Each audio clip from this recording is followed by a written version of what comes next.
everybody, and welcome to Friends and Finances podcast. I'm Teresa Griffith with First South Financial, over 20 years of personal finance experience, and I am your host today. So today we're going to be diving into what it takes to buy your first home. And I have a very special guest with me today, Jenny Breaux. She is a mortgage specialist with over a decade of experience in the mortgage industry. And Jenny is also, in addition to being a mortgage loan officer, she's on the board of the Mortgage Bankers of Memphis and also part of the Memphis Area Association of Realtors affiliate board. So she knows her stuff when it comes to home buying and home lending. So welcome. Hey, how are you? Thanks for having me. Good. I'm excited to talk about one of my favorite topics, which is helping people with the big step of home ownership. Awesome. All right. So we're going to cover the basics, like where to start, what to expect during the process, and how to avoid common mistakes. Right. There's some pitfalls. Definitely. So whether you're just beginning the home buying process, you're starting to buy the books or starting to look at things, or you're already hunting, this episode is going to give you some good insights and tips.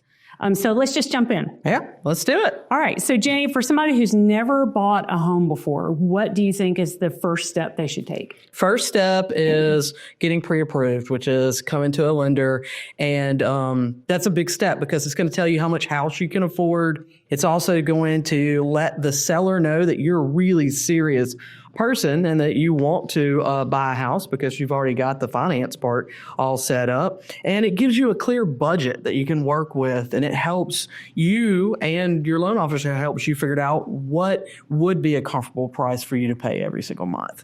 So I think that that's going to be the biggest thing. And then in doing that, also finding that trusted lender that's going to help walk you through the path of ownership. I think that's the biggest thing. So that pre-approval is really important. Yeah. Now, you mentioned the term pre-approval. Now, I know that there is documentation that you can get from your lender that's going to help you in that purchasing process. You can give it to your real estate agent, and they can give it to the homeowner, right? Yeah. It shows. But I know there's differences in what you can request. So there's a pre-qualification, and a pre-approval. Right. So can you walk us through what the differences are? Sure, absolutely. So a pre-qualification is different than a pre-approval because the pre-qualification is just going to be stated. So stated income, stated assets, stated liabilities. So is that like when I walk into your office and I say, I make $100,000 a year and I want to get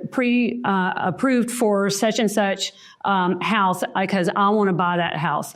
And then you're not going to be able to pre-approve me just based on that, right? Well, that wouldn't be a pre-approval, right. So that'd be a pre-qualification. So pre-qualification, like I said, is just going to be these stated things. Nothing's going to be verified. It is just what you tell me, and then I tell you what you can afford. And a pre-approval goes a step further. We're going to make sure that we verify the income. We're going to make sure that we verify your liabilities. We're going to make sure your employment length and all those things are done. So in other words, we've already done most of the hard work on the front end. So when a realtor or a seller, when you get that letter that says pre-approval, you know, or you have a better idea that this person is really going to get to the end of the line. So a pre-approval is a lot stronger than a pre-qualification. So pre-qualification is really doesn't amount to as much, but the pre-approval is what is. Honestly, I haven't done a pre-qualification in probably 5 years because it looks bad on the lender because that maybe is not understood that it was just a pre-qualification, and it really doesn't set your client or your member up for success anyway. Right. So the pre-approval is going to be a better way to go through. If the member knows that they have some problems that maybe they already are aware that doesn't allow them to get a pre-approval, and they're just kind of wanting to find themselves on the map, generally speaking, then we can kind of work on a pre-qualification, but there won't be a letter that goes out for that. Sorry. Yeah. All right. So let's say I've done my homework and I know that the house I want can't exceed $350,000. Okay. But I come to you for pre-qualification and you pre-approve me for $400,000. Mm-hmm. but I don't want to spend $400. I can only spend $350 because I know that's the amount that I personally can max out at. Okay. So can I ask the lender to change that dollar amount in the pre-approval letter? Yeah, that's an easy. So, but that also isn't, once you sat down with your lender and you've expressed, hey, I only want to do 350.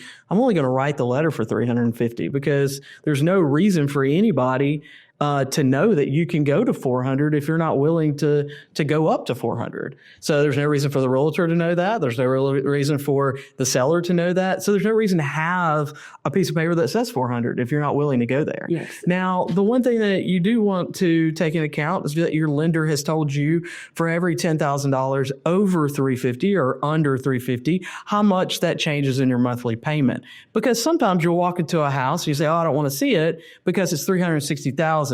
But then it hits all of the things that you wanted, plus it gives you a home office and you've been working from home.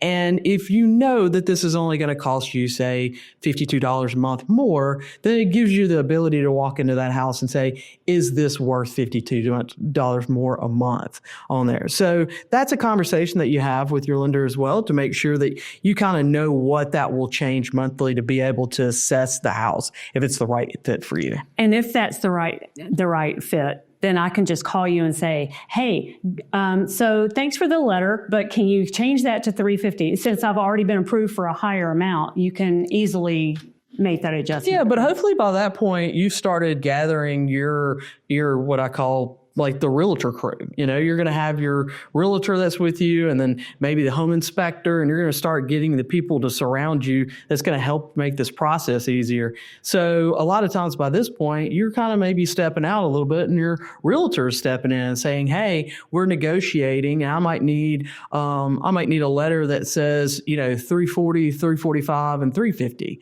And then we're kind of working on your behalf for that. Okay. Okay. But yeah, that's easy. Great. All right. So once somebody is pre-approved, what should they do next? Well, like I said, they're going to get together and find their team. And their team most of the time is going to be, number one, starting off with a realtor.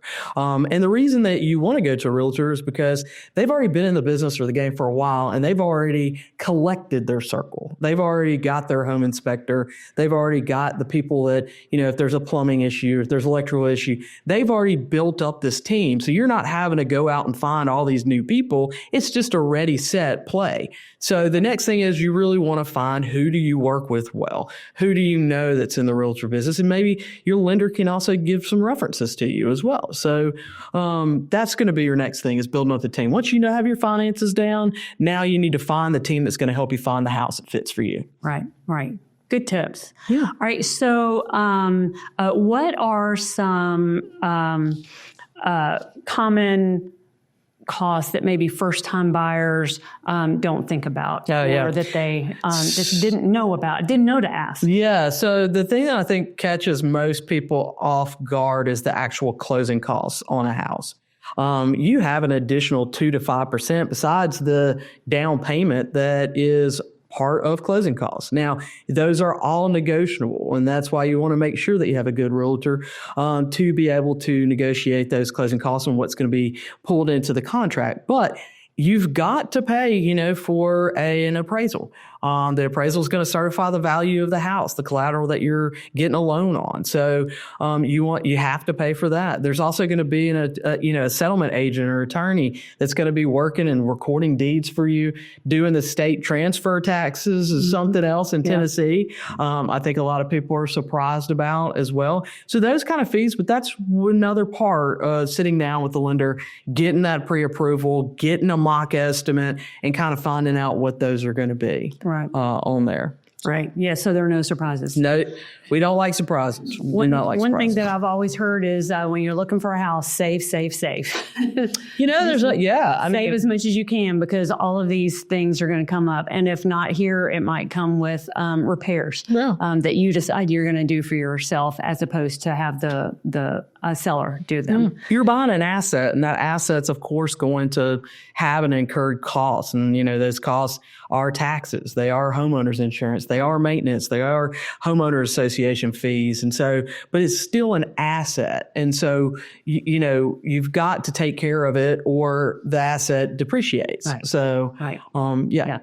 All right. So for first-time home buyers, are there some special programs or grants maybe that are available for those first-time home buyers that might help with some of either the down payment or the closing costs?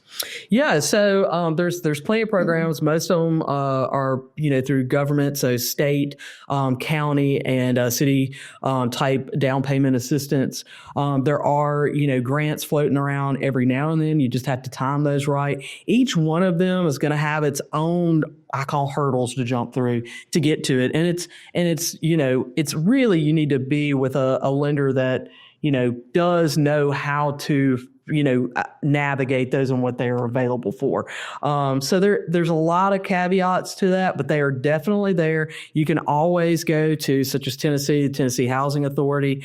You can also go to Shelby County. If you're Shelby County, look at your county register, and find out where you're wanting to move to. And you can also look through that too as well. With, the internet these days, I mean, you really look up a lot of different things. Yeah. And with a good lender, by the time you go through all of the telling who you are and everything, the lender can really peel a lot of that out of you. Yeah. Right? So that they can designate some programs. Yeah. I mean, we're a storyteller. We're telling the story of you in a financial viewpoint. And once we get that story, then we can kind of figure out what products are going to work within that. So yeah, like if they're a veteran or something like that. Yeah, there's absolutely. Yeah. Okay. Absolutely. So what are some common pitfalls or some mistakes that you've seen first-time home buyers make as they go through the process? The worst ones are the ones that they could have prevented, which was, right before closing, they needed to go get appliances. And they went to Lowe's and took out a credit card for all of the appliances in the house. Well, we're probably not closing, somebody gets into a wreck and now they wanted to go buy a car and it's right before closes. In other words, they extended or they took out some credit or another debt that wasn't calculated in the original approval process. And now it's all messed up. And they could have waited till the day after it and it would have been fine. Or even the day of. Or even the day of Right later sometimes. But day after, let's keep it as possible, as far. But that's the saddest and also the biggest pitfall, I would say, that you can do. Just when you're going into a home loan, you want things to be just as steady and clean as you possibly can all the way through until you close. And what about those that might see that home that they always wanted, and so they just think they have to get into it right away? They just make that really quick decision and don't really do their homework. Yeah. So, I mean, it's not a race, right? You need it's probably the largest purchase or investment that most people will make in their lifetime, or one of the largest. So there's not a real good reason to rush it. And if you set yourself up, it'll be a lot smoother and easier, and it won't be as stressful for everyone involved. But people do rush it in. They want their wants right then, and sometimes it happens, and sometimes it doesn't. Right. So, but definitely, if you're thinking in the next 2 years you want to buy a house, there's no reason to not go and talk to a specialist, a mortgage specialist, now. To find out, is that possible? What do I got to do in the next 2 years to get that to work? Yeah, I think sometimes people are surprised when they say, go ahead, talk to somebody. And even if I'm 2 years away, it's yes, because they can tell you what you need to get in place, what you need to line up. They can also talk to you about budget, so that you know how much house you can afford and don't go looking at the houses that you think are in your price range, and then you find out, oh, that's $50,000 more than I can actually afford to spend. So you don't want to get your heart set on a particular house or something like that, and then get disappointed. Absolutely, yeah. So some great advice, Jenny. Thank you. Good. I hope that it has been helpful. I hope it helps people, move forward into that home buying. So tell us what is the most rewarding part of helping first-time home buyers? Oh, I go to my closings because I love to see the closing. And on my phone, you can set your pictures or whatever. Mine are all different pictures of the houses that we've closed. This is exciting. Exciting to see people get the keys. Excited to see people's, what they've worked for, to get it. And it's just, it makes you feel good. Yeah. Yeah. That smile, that excitement. Yeah, that's right. I'm a homeowner now. Yeah. For me, it was fear. Can't be that. It can't be some of that. So such great information. You've given our viewers so many good tips. So appreciate that. And hopefully you'll have more confidence as you are going through your own personal process and your own journey. So before we wrap up, any final words of encouragement for those that are nervous about taking that leap of homeownership? Yeah. Just remember that it is a process and it's finding yourself on the map to homeownership. You know where you want to go. And I'm just there to help find you on that map to get you to the end of it, and get you the information to help make it a smooth, easy process. This has been a really great. I've really enjoyed this, and I hope that it gives people the confidence to reach out and find out where they are on that map. Yeah, great. So fantastic advice. And for anybody out there who is wanting to go through that process, we will have information in our show notes. And we'll also have contact information for Jenny. So if you wanted to talk with her about anything that she mentioned today or anything else, you are certainly welcome to give her a call. Thank you for tuning in. Be sure to subscribe for more tips and tools to help you negotiate the home buying process. And we will see you next time. Bye.